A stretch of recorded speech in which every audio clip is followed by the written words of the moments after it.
అచ్చం రెస్టారెంట్ స్టైల్‌లో ఇంట్లోనే ఈజీగా పన్నీర్ బటర్ మసాలా ఎలా చేసుకోవాలో ఈ వీడియోలో చూసేద్దాం రండి.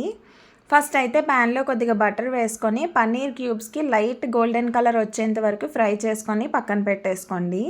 ఇప్పుడు మళ్ళీ అదే ప్యాన్‌లో కొద్దిగా వాటర్ వేసుకొని అందులో సోంపు, ఇలాచీ, లవంగాలు, బిర్యానీ పువ్వు, మరాఠీ మొగ్గ, చెక్క, చిన్న బిర్యానీ ఆకు వేసుకోవాలి.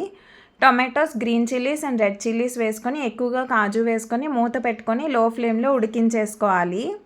ఇలా చేస్తేనే టేస్ట్ బాగుంటుందండి. బటర్ మసాలా గ్రేవీ టేస్ట్ రావాలి అంటే ఖచ్చితంగా ఉడికించాలి, ఫ్రై చేయకూడదు. ఇప్పుడు ఈ టొమాటో మిక్చర్ అంతటిని మెత్తగా మిక్సీ పట్టేసుకోవాలి.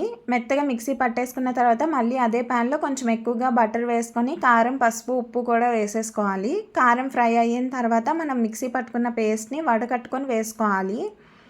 దాంతోపాటు కొద్దిగా వాటర్ కూడా వేసుకొని 5 మినిట్స్ ఉడికించిన తర్వాత ఫ్రై చేసి పెట్టుకున్న పన్నీర్ పీసెస్, కసూరి మేతి వేసుకొని 2 మినిట్స్ ఉంచేసి సర్వ్ చేసేసుకోవడమే.